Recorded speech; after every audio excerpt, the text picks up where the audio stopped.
T-movie 91.1 वरती तुम्ही ऐकत आहात मला म्हणजे देवला आणि संध्याकाळचे 5 वाजलेत आणि आपला शो चालू आहे हम तुम आणि आता पटकन तुम्हाला ट्रॅफिकचा अपडेट देतो.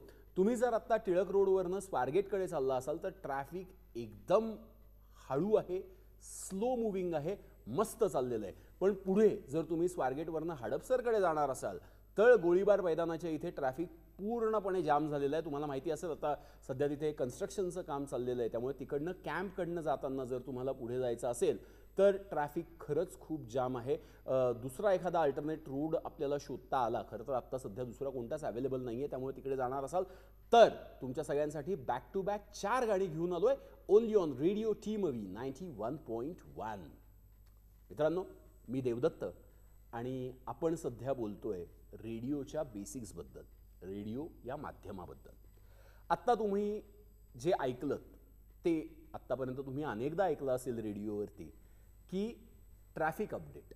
आता रेडिओचा सकाळचा जो शो असतो ज्याला आम्ही मॉर्निंग ड्राईव्ह टाईम शो असं म्हणतो किंवा जो संध्याकाळचा शो असतो ज्याचं आत्ता एक उदाहरण मी तुम्हाला सांगितलं ज्याला आपण म्हणतो इव्हनिंग ड्राईव्ह टाईम शो, या दोन्हीमध्ये मी पहिल्यांदा तुम्हाला सांगितलं ते म्हणजे रेडिओ स्टेशनचं नाव. दुसरी गोष्ट मी तुम्हाला सांगितली ती म्हणजे 91.1 हा आहे रेडिओ स्टेशनचा FM बँडवरचा पट्टा. आणि त्यानंतर मी तुम्हाला माझ्या शोचं नाव सांगितलं आणि माझं नाव सांगितलं. आपण कोणताही रेडिओचा कार्यक्रम ज्या वेळेला करतो, आता याच्यामध्ये आकाशवाणीमध्ये सुद्धा आणि प्रायव्हेट रेडिओमध्ये सुद्धा दोन्हीकडे आपला जो पत्ता आहे हा आपल्याला प्रत्येक वेळेला सांगावा लागतो. आता मनामध्ये निश्चितपणे हा प्रश्न येईल काही लोकांच्या की का सांगायचं, आणि ज्यांच्या मनामध्ये हा प्रश्न आला नसेल तर त्यांना ही गोष्ट नक्की उमजलेली असेल की रेडिओ हे श्राव्य माध्यम आहे. आपण ज्यावेळेला TV बघतो त्यावेळेला कोणता चॅनल आपण बघतोय हे आपल्याला लोगो बघितल्यावरती कळतं. आत्तासुद्धा माझ्या PPTमध्ये माझा असा मी केलेला एक लोगो आहे. आता काय, रेडिओ हे माध्यमच व्हिज्युअलायझेशनचं आहे, म्हणजे तिथं व्हिज्युअल्स नाही आहेत पण व्हिज्युअलाइज करायचं आहे, कल्पना करायची आहे. आता त्या माध्यमातलाच मीही असल्यामुळे जरा आपली ओळख असावी असं वाटल्यामुळे तो लोगो केलेला आहे. पण सांगायचा मुद्दा हा की रेडिओची जी ओळख आहे, आपला जो नेमका पत्ता आहे तो आपल्याला सांगायचा असेल तर रेडिओ स्टेशनची फ्रिक्वेन्सी, रेडिओ स्टेशनचं नाव, आपल्या शोचं नाव हे सांगणं खूप जास्त महत्त्वाचं असतं. कारण एक साधं उदाहरण आहे, ज्या वेळेला तुम्ही सकाळी तुमच्या ऑफिसला निघता किंवा कॉलेजला यायला निघता किंवा कुठेही जायला निघता, जर तुम्ही कारमध्ये बसलेले असाल तर तुम्ही कार चालू करता, किती पेट्रोल आहे, डिझेल आहे हे आधी बघता आणि प्रवास सुरू करता.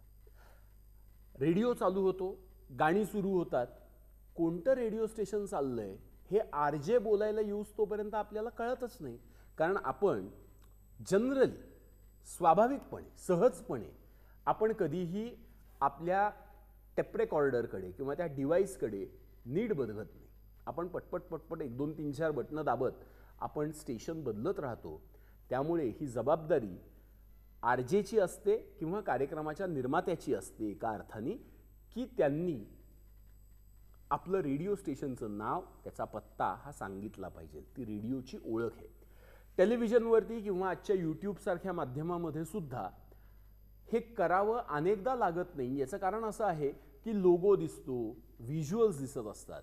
रेडिओच्या बाबतीमध्ये ही गोष्ट होत नाही. अगदी स्पॉटिफायवरती सुद्धा जर तुम्ही तुमचा ऑडिओ पॉडकास्ट करत असाल तर तिथे सुद्धा तुम्हाला तुमची ओळख करून द्यावी लागते. तर ज्या वेळेला आपण बेसिक्सबद्दल बोलतो त्यावेळेला रेडिओ स्टेशनचं नाव, त्याची फ्रिक्वेन्सी, शोचं नाव आणि RJचं नाव ही रेडिओची ओळख आहे. पुढे जाऊयात. मागही आपण म्हटलं होतं त्या पद्धतीने रेडिओ हे बॅकग्राऊंड मीडियम आहे, त्यामुळे इथं व्हिज्युअलायझेशन करणं गरजेचं आहे. आता आपल्या संवादाच्या सुरुवातीला मी तुम्हाला एक ट्रॅफिक अपडेट दिला. आता टिळक रोडकडनं स्वारगेटकडे जाताना हे म्हणणं का गरजेचं आहे, कारण टिळक रोड जर मी म्हणालो तर तो डेक्कनपासून स्वारगेटकडे सगळा टिळक रोड आहे, साधारणपणे 4-5 किलोमीटरचा तो रस्ता आहे. आता इथं नेमकं कुठं ट्रॅफिक जाम आहे हे सांगणं एका रेडिओ प्रेझेंटरसाठी खूप महत्त्वाचं असतं. आता समजा जर मला सांगायचं असेल की स्वारगेटच्या चौकामध्ये ट्रॅफिक जाम आहे, आता स्वारगेटच्या चौकामध्ये टिळक रोडकडनं येताना ट्रॅफिक जाम आहे, शिवाजी रोडकडनं येताना ट्रॅफिक जाम आहे, सातारा रोडकडनं येताना ट्रॅफिक जाम आहे, मेट्रो स्टेशनच्या इथे जाम आहे का हडपसरकडे जाताना शंकरशेठ रोडवरती ट्रॅफिक जाम आहे, हे मला सांगावं लागेल. आणि नुसतं हे सांगून चालणार नाही, तर एका छान रेडिओ शोसाठी मला मग टिळक रोड सांगायचा असेल तर टिळक रोडवरच्या जागा सांगाव्या लागतील, ज्या जागा लोकांच्या लक्षात असतात. आता जर मला सांगायचं असेल की टिळक रोडवरती SP कॉलेजच्या इथं ट्रॅफिक जाम आहे, तर मग आपण सांगूयात ना त्यांना व्हिज्युअलायझेशन चांगलं करण्यासाठी की SP कॉलेजच्या समोर जिथे ग्राहक पेठ आहे, जिथे ग्राहक पेठेच्या इथे तुम्हाला छान असे वेगवेगळ्या प्रकारचे पॅटीस आणि ब्रेड रोल मिळतात, तिथं लोक कोल्ड कॉफी प्यायला सुद्धा थांबतात आणि ती लोक जास्त ट्रॅफिक जाम करतात. आता बघा, मी हे म्हणत असताना तुम्ही जर टिळक रोडवरनं गेला असाल, ग्राहक पेठेच्या इथे निश्चितपणे ग्राहक पेठेच्या इथे तुम्ही थांबले असाल, त्यावेळेला ते चित्र आपल्या डोळ्यासमोर निर्माण होतं. यालाच आपण म्हणतो व्हिज्युअलायझेशन. स्वारगेटच्या चौकापासून हडपसरकडे जाताना मग तिथे गोळीबार मैदान आहे, तिकडे रेसकोर्स आहे, तिकडे जात असताना आपल्याला 4 ठिकाणी सिग्नल लागणार आहेत. आता हे जर मी सांगू शकलो तर निश्चितपणे जो रेडिओ ऐकणारा असतो त्याच्यासमोर ते चित्र निर्माण होतं आणि त्याला इन्फोटेनमेंट खूप छान मिळते. आता इन्फोटेनमेंट म्हणजे इन्फॉर्मेशन आणि एंटरटेनमेंट दोन्हीही एकत्र देणं हे रेडिओचं सगळ्यात महत्त्वाचं काम आहे. आणि या सगळ्याला इमोशन्सचा थोडासा तरी तडका हा आपल्याला द्यावा लागतो, कारण त्याशिवाय आपलं जे कम्युनिकेशन आहे ते पूर्ण होणार नाही.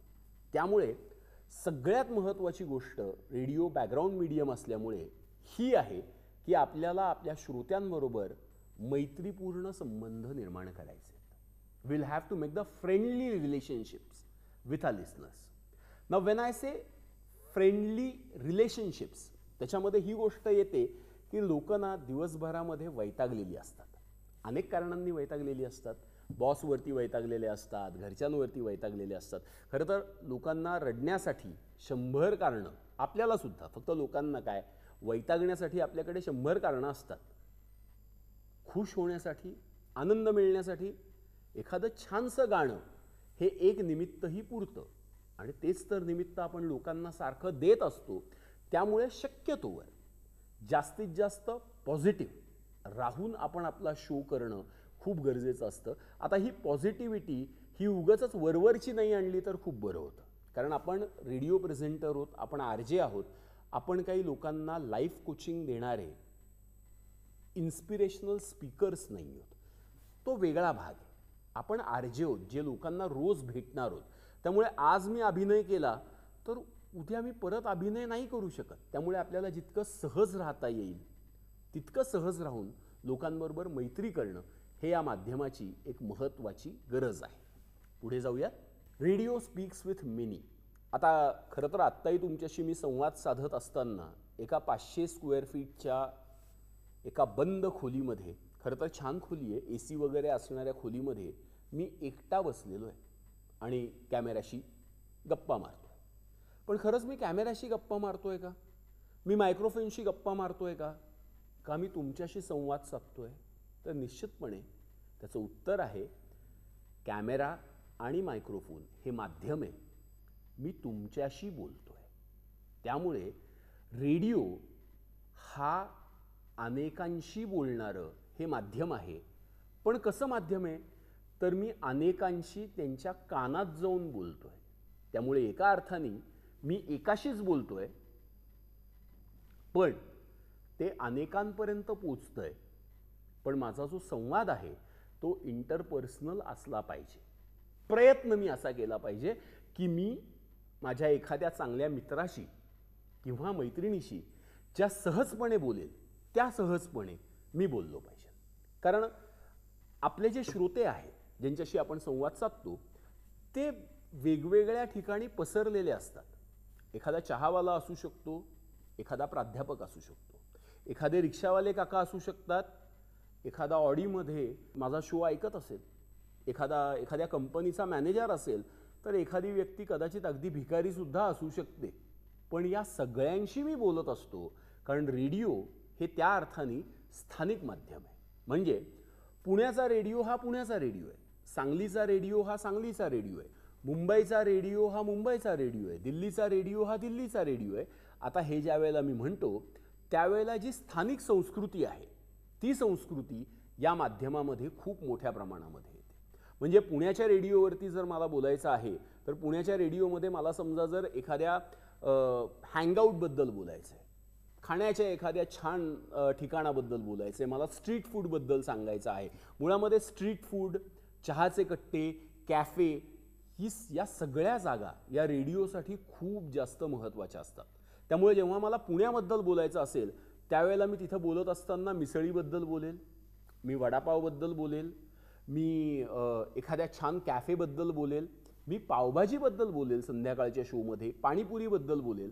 आता हीच गोष्ट ज्या वेळेला मी दिल्लीच्या रेडिओमध्ये बघतो त्यावेळेला दिल्लीच्या रेडिओमध्ये मी छोले भटोऱ्यांबद्दल बोलेल, मी सामोस्याबद्दल बोलेल, मी वडापावबद्दल तिथं बोलणार नाही, तर तो तिकडे मी दही भल्ल्यांबद्दल बोलेल.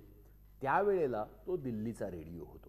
आता ज्या वेळेला आपण टेलिव्हिजनचा विचार करतो किंवा ज्या वेळेला आपण यूट्यूबचा विचार करतो त्यावेळेला आपलं असं लक्षात येतं की टेलिव्हिजन हा त्या अर्थाने एका मोठ्या भौगोलिक जागेसाठी असतो की बाबा महाराष्ट्र म्हटलं, मराठी म्हटल्यावरती संपूर्ण महाराष्ट्राचा विचार हा तिकडे केला जातो किंवा हिंदी म्हटल्यावरती एका खूप मोठ्या पट्ट्याचा विचार तिथं केला जातो. रेडिओच्या बाबतीमध्ये ही गोष्ट नसते. रेडिओ हा खूप पिक्युलियर आहे, रेडिओ हा खूप सिलेक्टिव्ह आहे, अगदी खूप लोकल होत जाणारं असं ते माध्यम आहे. त्यामुळे त्याचाही विचार, स्थानिक संस्कृतीचा विचार, स्थानिक तरुणांचा विचार आणि वेगवेगळ्या वयोगटाचा विचारसुद्धा आपल्याला रेडिओमध्ये करावा लागतो. आता वेगवेगळ्या वयोगटाचा विचार करत असताना मी आत्ताच 1-2 दिवसामध्ये पुण्यामध्ये बघितलेल्या काही जाहिराती मला आठवतात की खूप छान होर्डिंग्ज आहेत ते, की ज्याच्यामध्ये एक साधारणपणे 50च्या पुढचे असे एक मॉडेल आहे, एक काका आहेत ते, आणि 2 ऑप्शन्स आहेत त्यांच्यापुढे एक ऑप्शन दिला आहे स्पॉटिफाय, आणि ते म्हणतात नको, स्पॉटिफाय नको, विविध भारती इज माइन. किंवा दुसरा एक गोष्ट त्यांना दिलेली होती की ग्रीन टी नको म्हणतात, मसाला चाय इज माइन. आता गंमत बघा, ही अतिशय छोटी गोष्ट असते पण त्याचा जो अपील आहे ना तो खूप मोठा असतो. रेडिओचा संबंध याच्यामध्ये असा आहे की रेडिओचा जो श्रोतृवर्ग आहे, ज्याला आपण टार्गेट ग्रुप म्हणतो रेडिओचा, तो FM रेडिओसाठी जनरली वयवर्ष 16 ते वयवर्ष 35 हा पकडला जातो. आकाशवाणीच्या बाबतीमध्ये किंवा विविध भारतीच्या बाबतीमध्ये मुळामध्येच त्यांचा उद्देश हा माहिती देण्याचा आणि प्रबोधन करण्याचा असल्यामुळे खरं तर त्यांनी तसा विचार हा फारसा केलेला नसतो. तो साधारणपणे वयवर्ष 16 पासून पुढे कितीही असा मुळामध्ये तो आहे.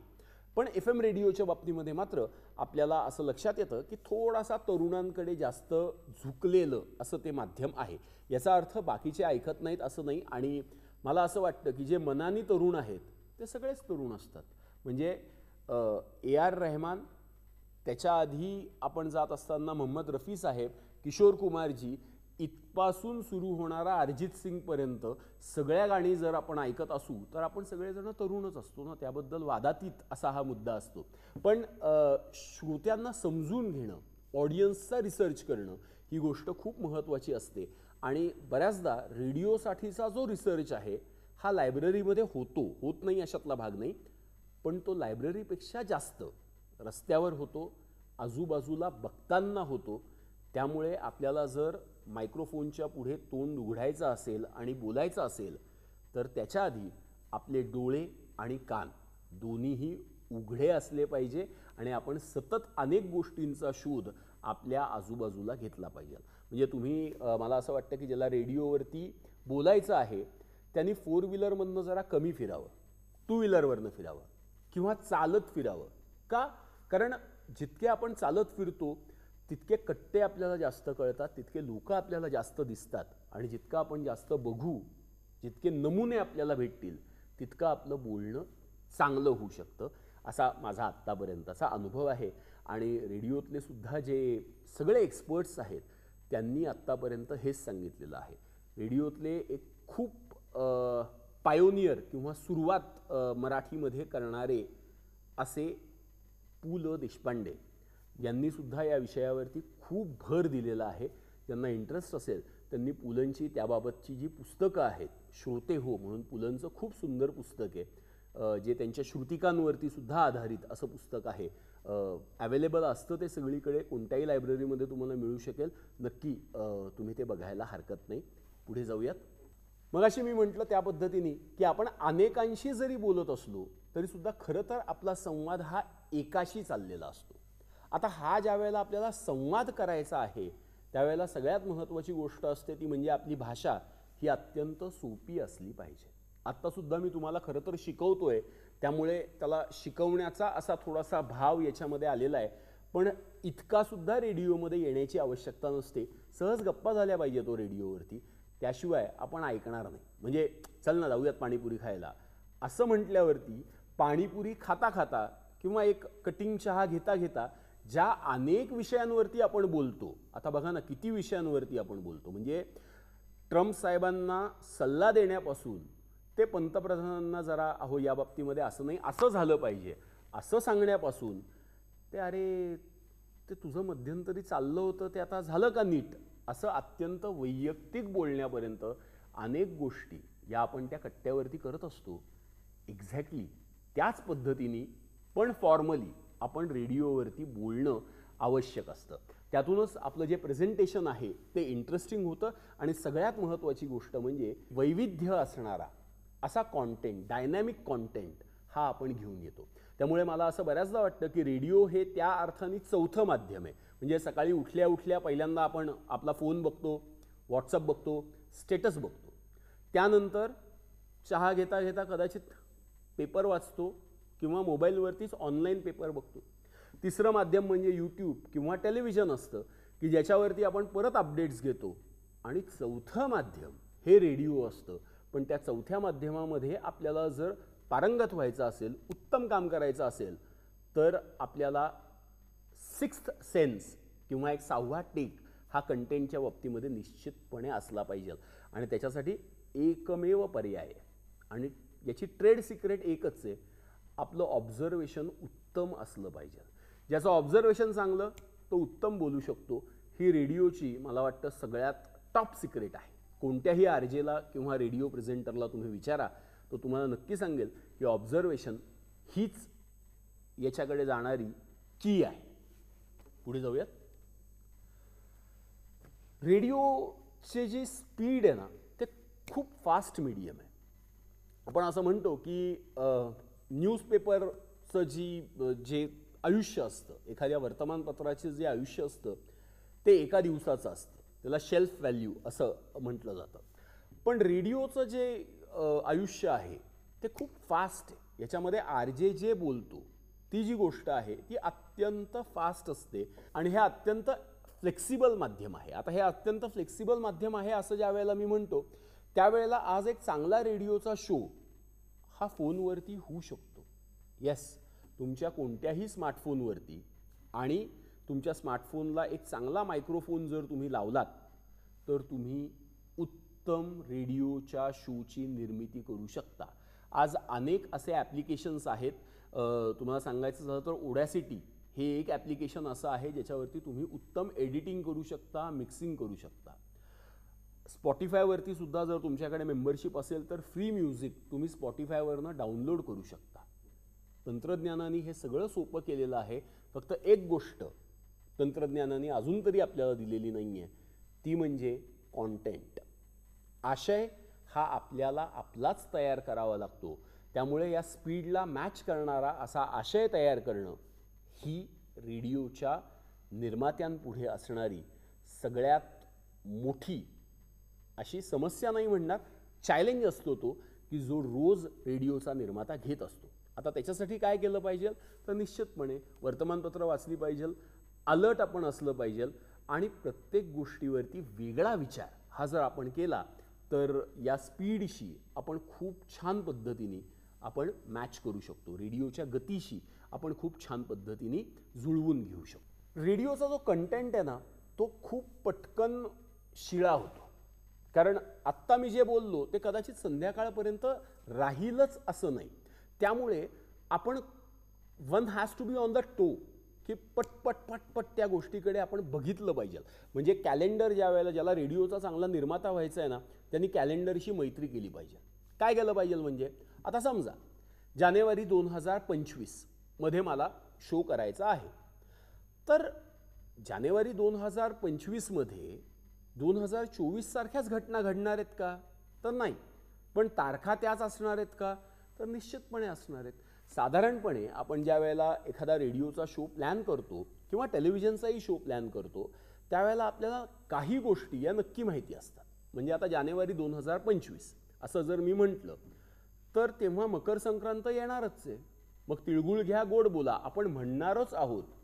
पण समजा आपण रेडिओवरती आहोत आणि समजा जर आपण म्हटलं की यावेळेला तिळगुळ घ्या आणि काही विषयांवरती स्पष्ट बोला, आणि त्याच्यासाठी आपण हेल्मेट सक्तीसारखा जर विषय घेतला, तर मला खात्री आहे फक्त पुण्यामध्ये नाही, महाराष्ट्रभरामध्ये लोक जबरदस्त बोलतील, तावातावानी बोलतील आणि आशयाला धरून सुद्धा बोलतील.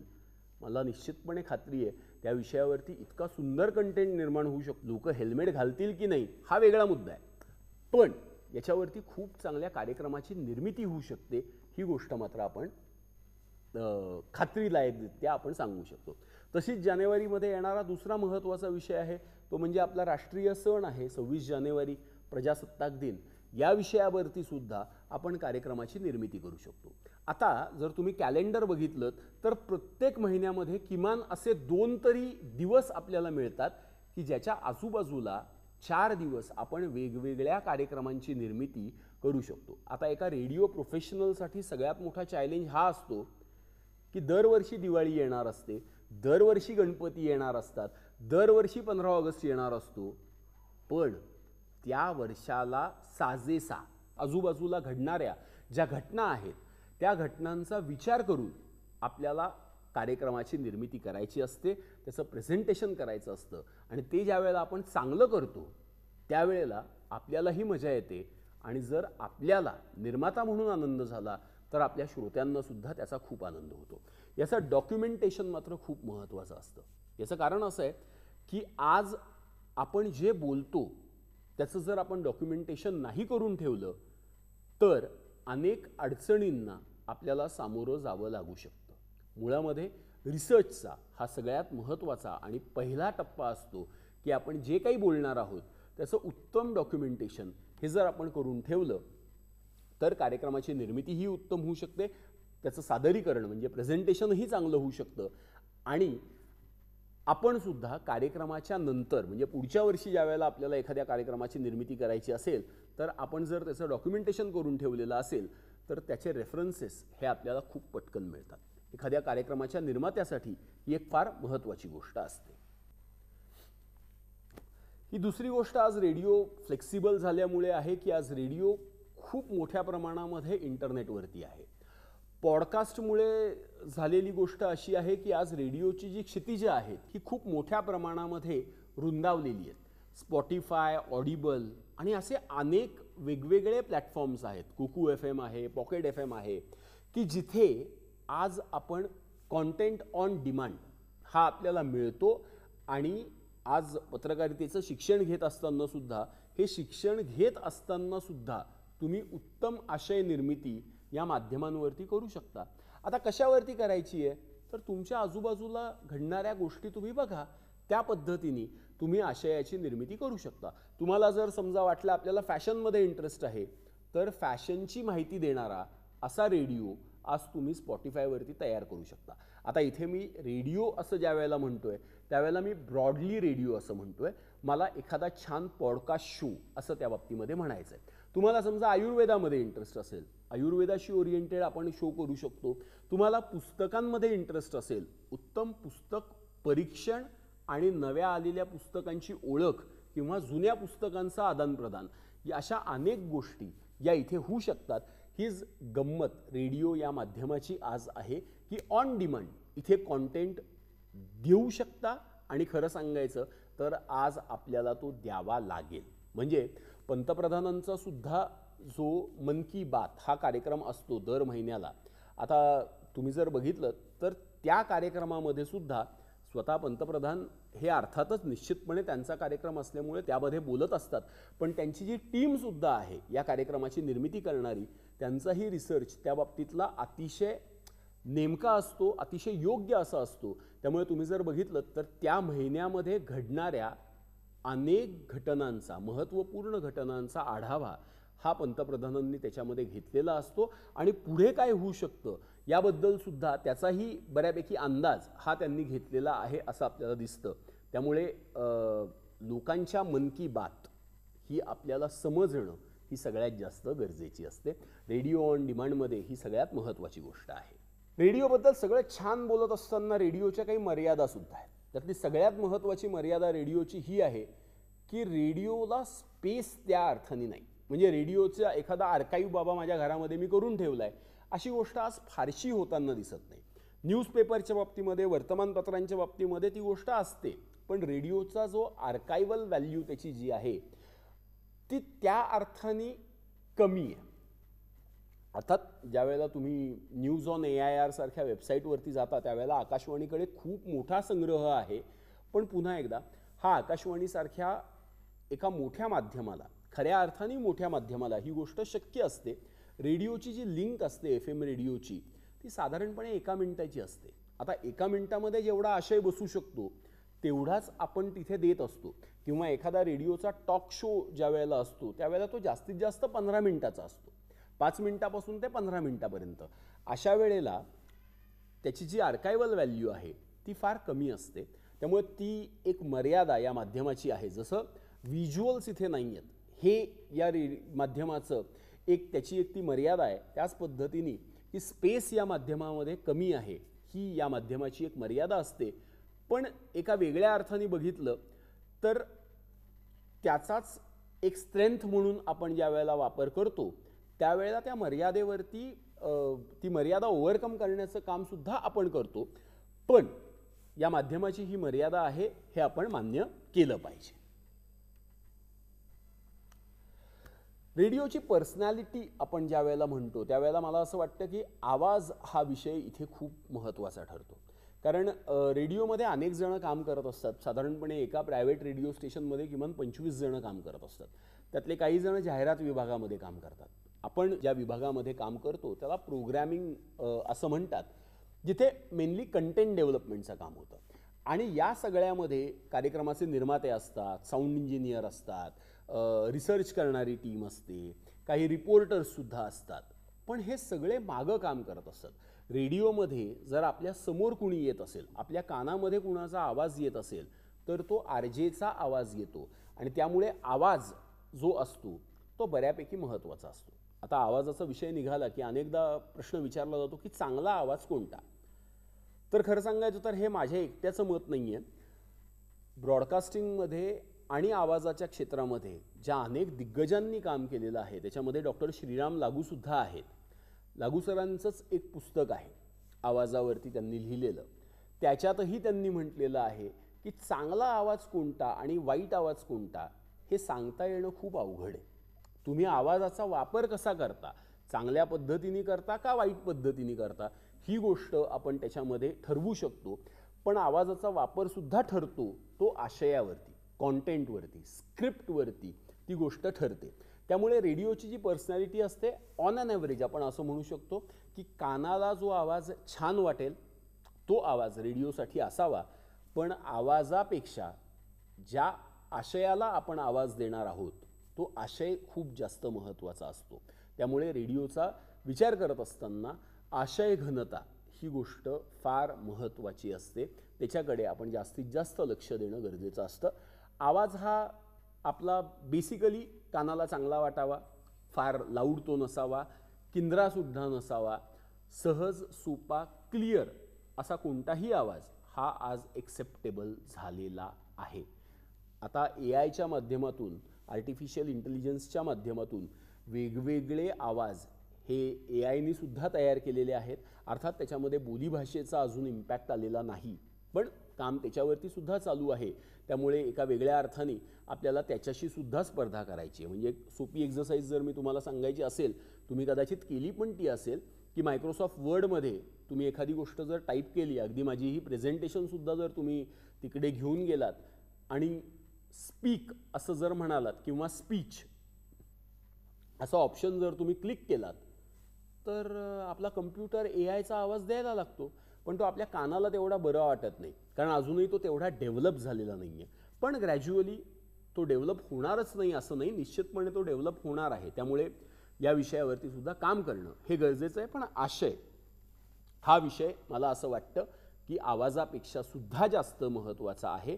त्यामुळे तुमचा जो आवाज आहे तो चांगल्या पद्धतीने वापरणे, मायक्रोफोनचा वापर चांगला करणे आणि समोरच्या 1-2-4 मित्रमैत्रिणींना विचारा, ऐकायला चांगला वाटतो का बाबा.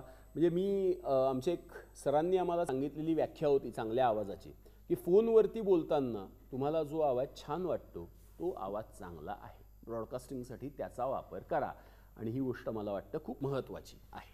रेडिओ हे अत्यंत सिंपल माध्यम आहे. मगाशी मी तुम्हाला म्हटलं त्या पद्धतीने की आज तुम्ही तुमच्या घरामध्ये नाही तर तुम्ही तुमच्या खिशामध्ये रेडिओचा स्टुडिओ घेऊन फिरू शकता. खरंच मी गंमत नाही करत आहे. तुमचा स्मार्टफोन, म्हणजे मी इथे म्हणत असताना 1 BHK फ्लॅट असं म्हटलेलं आहे, पण माझं आता असं मत आहे की अगदी एका शांत जागेमध्ये ॲकॉस्टिक्स जर तुम्ही चांगले त्याच्यामध्ये केले, पोतं हे सुद्धा अत्यंत चांगलं ॲकॉस्टिक मटेरियल आहे. आत्ता मध्यंतरीच एका शूटिंगला मी गेलो होतो, त्यावेळेला आपण घरामध्ये गाद्या वापरतो ना, त्या गाद्या त्यांनी खिडक्यांना लावलेल्या होत्या आणि त्यातनं एक उत्तम असा स्टुडिओ सेटअप एका हॉलमध्ये त्यांनी केलेला होता. एका 1 BHK फ्लॅटच्या हॉलमध्ये ही गोष्ट केलेली होती. त्यामुळे मायक्रोफोन, रेकॉर्डर, आता वेगवेगळ्या प्रकारचे रेकॉर्डर आहेत. तुमच्याकडे जर बजेट आपल्याकडे उत्तम असेल तर झूमचा आहे, सोनीचा आहे, असे वेगवेगळे रेकॉर्डर्स असतात. रेडिओ स्टेशनकडे तर निश्चितपणे हे असतात.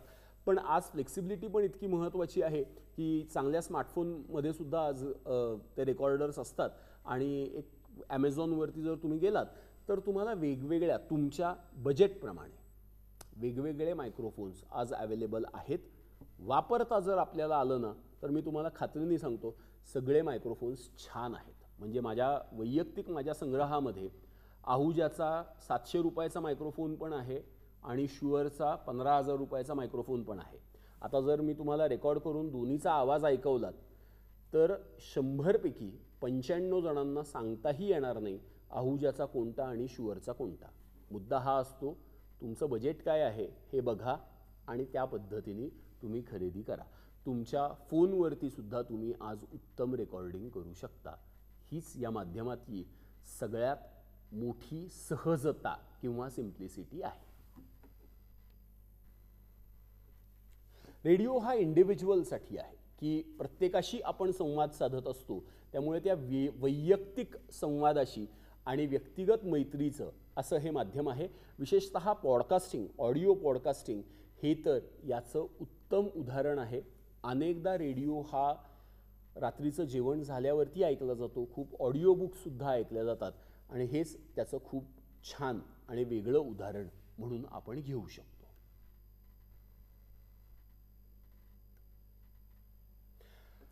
समाजाचा विचार करत असताना रेडिओ हे एक महत्त्वाचं माध्यम आहे. मुळामध्ये मासेससाठी एखादी गोष्ट सांगण्यासाठी, कुणी एखादी गोष्ट चांगली केली आहे ती गोष्ट लोकांपर्यंत पोहोचवण्यासाठीचं असं हे माध्यम आहे. एका वेगळ्या अर्थाने डेव्हलपमेंट कम्युनिकेशनचं हे खूप महत्त्वाचं माध्यम आहे. जनसंज्ञापनाचा विचार करत असतानाच लोकशिक्षणाचं असं हे खूप महत्त्वाचं माध्यम आहे आणि लोकशिक्षणाचं काम रेडिओनी खूप मोठ्या प्रमाणामध्ये केलेलं आहे. आजही ज्या ठिकाणी वीज पोचलेली नाही आहे अशा अत्यंत रिमोट भागामध्ये सुद्धा रेडिओ पोचलेला आहे, आकाशवाणी पोचलेली आहे. आणि मुळामध्ये रेडिओ ऐकण्यासाठी माणसाला लिटरेट असण्याची किंवा शिक्षित असण्याची गरज नसते, सुसंस्कृत असण्याची मात्र नक्की गरज असते. आणि लोकांना सुसंस्कृत करण्याचं काम रेडिओ गेले अनेक वर्ष करतोय. त्यामुळे रेडिओचं समाजासाठी असणारं जे योगदान आहे ते अत्यंत चांगलं आणि उत्तम असंच आहे. ते केवळ एंटरटेनमेंटचं नाही तर इन्फोटेनमेंटचं, मी मागच्या सेशन्समध्ये म्हटलो त्या पद्धतीने आहे. ज्यावेळेला आपण आज असणाऱ्या रेडिओचे प्रकार बघतो त्यावेळेला पब्लिक रेडिओ किंवा सरकारी आस्थापना असणारा जो रेडिओ आहे त्याच्यामध्ये आकाशवाणी आणि विविध भारती येतात. प्रायव्हेट रेडिओ, सगळे जे प्रायव्हेट कमर्शियल FM रेडिओ आहेत हे त्याच्यामध्ये येतात. कम्युनिटी रेडिओ म्हणजे हा 2002 पासून उत्तम उपक्रम भारतामध्ये सुरू झालेला आहे आणि त्याच्या आधी हा युनेस्कोचा सुद्धा मोठा उपक्रम आहे की एका समूहासाठीचा असा रेडिओ आहे. इथे उदाहरण देताना मी तुम्हाला पुणे विद्यापीठाच्या विद्यावाणीचं उदाहरण दिलेलं आहे, पण सातारामध्ये माणदेशी रेडिओ आहे, FTIIचा स्वतःचा रेडिओ आहे. तर असा कम्युनिटी रेडिओ हा वेगवेगळ्या समूहांसाठी तो असतो आणि त्या समूहाचा जो कॉन्टेंट आहे तो तिकडे आणला जातो. सांगलीमध्ये ग्रीन FM नावाचा एक FM रेडिओ आहे जो विशेषतः शेतकऱ्यांसाठी आहे. अनेक विद्यापीठांचा असा स्वतःचा असा इंटरनेट रेडिओ आणि कम्युनिटी रेडिओ असतो जो त्या विद्यार्थ्यांनी चालवलेला असतो. तर त्या पद्धतीचाही रेडिओ हा उत्तम पद्धतीने चालतो. इंटरनेट रेडिओ आणि पॉडकास्टिंग आज खरं तर एकच झालेले आहेत. मगाशी आपण ज्या सगळ्या वेगवेगळ्या ॲप्सचा उल्लेख केला, पॉकेट FM, कुकू FM, स्पॉटिफाय, या सगळ्याचा अंतर्भाव याच्यामध्ये होतो. त्यामुळे हे वेगवेगळे प्रकारचे रेडिओ आहेत आणि ज्याला उत्तम प्रतिसाद हा मिळतोय. एक टेक्नॉलॉजी आणि रेडिओ ज्या वेळेला एकत्र येतो ना त्यावेळेला त्यातला एक बदल मला तुम्हाला सांगायला आवडेल की एक 2-4 वर्षापूर्वी आपण हेडफोन्स वापरायचो. हेडफोन्स वापरत असताना आपण मोबाईलला हेडफोन लावला की तो हेडफोन हा रेडिओच्या अँटिनाचं काम करायचा आणि आपण रेडिओ ऐकायचो. आज बऱ्याच मोठ्या प्रमाणामध्ये आपण ब्लूटूथ कॉर्ड्स वापरतो आणि ब्लूटूथ कॉर्ड्स आपण वापरायला लागल्यावरती अनेकदा FM रेडिओ आपण ट्यून इन करत नाही. पण जरी FM रेडिओ आपण ट्यून करत नसलो तरीसुद्धा ब्लूटूथवरती आपण वेगवेगळे म्युझिक ॲप्स हे आपण ऐकतो. त्यामुळे रेडिओचा तो जो वेगळा नवा अवतार आहे तो रेडिओचा नवा अवतार त्यालाही आपण उत्तम प्रतिसाद देतो. त्याच्यामध्ये पॉडकास्टिंग आणि इंटरनेट रेडिओ हे खूप मोठ्या प्रमाणामध्ये येतात. रेडिओची जी महत्त्वाचे फंक्शन्स आहेत, रेडिओचं जे महत्त्वाचं काम आहे, कोणत्याही प्रसारमाध्यमासारखं लोकांना माहिती देणं हे रेडिओचं सगळ्यात महत्त्वाचं काम आहे. लोकांना शहाणं करणं, सुशिक्षित करणं हेही रेडिओचं काम आहे. लोकांचं मनोरंजन करणं हे रेडिओचं काम आहे. निश्चितपणे या माध्यमामध्ये अनेकांना काम करायचं आहे. त्यामुळे रेडिओला प्रॉफिट हा झालाच पाहिजे. याचं कारण असं आहे की जर प्रॉफिट नाही झाला तर मग ज्यांनी याचा स्वीकार पेशा म्हणून केलेला आहे, प्रोफेशन म्हणून केलेला आहे, ते काय करणार. त्यामुळे जाहिरात, प्रॉफिट हा निश्चितपणे रेडिओमध्ये आपल्याला केला पाहिजे. मागच्या सेशनमध्ये आपण बोललो होतो त्या पद्धतीने लोकल मीडियम असल्यामुळे जे लोकल जाहिरातदार असतात, मग बिल्डर्स असतील, शैक्षणिक संस्था असतील, नाटक आणि सिनेमांच्या कंपन्या असतील, PR एजन्सीज असतील, यांच्याकडनं अगदी उत्तम जाहिराती या रेडिओला मिळू शकतात. नुकताच झालेल्या निवडणुकीमध्ये सुद्धा आपण बघितलं सर्व राजकीय पक्षांचे आणि जवळपास सगळ्या उमेदवारांच्या जाहिराती या रेडिओवरती होत्या. त्यातून लोकांना उमेदवारांची माहिती कळत होती आणि रेडिओला सुद्धा चांगल्या प्रकारे उत्पन्न हे मिळालेलं होतं. अर्थात लीगल पद्धतीने, कायदेशीर पद्धतीने उत्पन्न मिळवणं हा कोणत्याही माध्यम समूहाचा हक्क आहे. काही वर्षामध्येच, काही काळामध्ये, वर्षामध्ये नाही पण निश्चितपणे पुढच्या 2 वर्षामध्ये महाराष्ट्रामध्ये स्थानिक स्वराज्य संस्थांच्या सुद्धा निवडणुका होणार आहेत. त्याच्यामध्ये सुद्धा रेडिओ या माध्यमाचं जे काम आहे, त्याचा जो अंतर्भाव आहे, सहभाग आहे, हा खूप महत्त्वाचा असणार आहे. त्यामुळे ही रेडिओची सगळ्यात महत्त्वाची कामं आहेत. थांबूयात आपण इथे.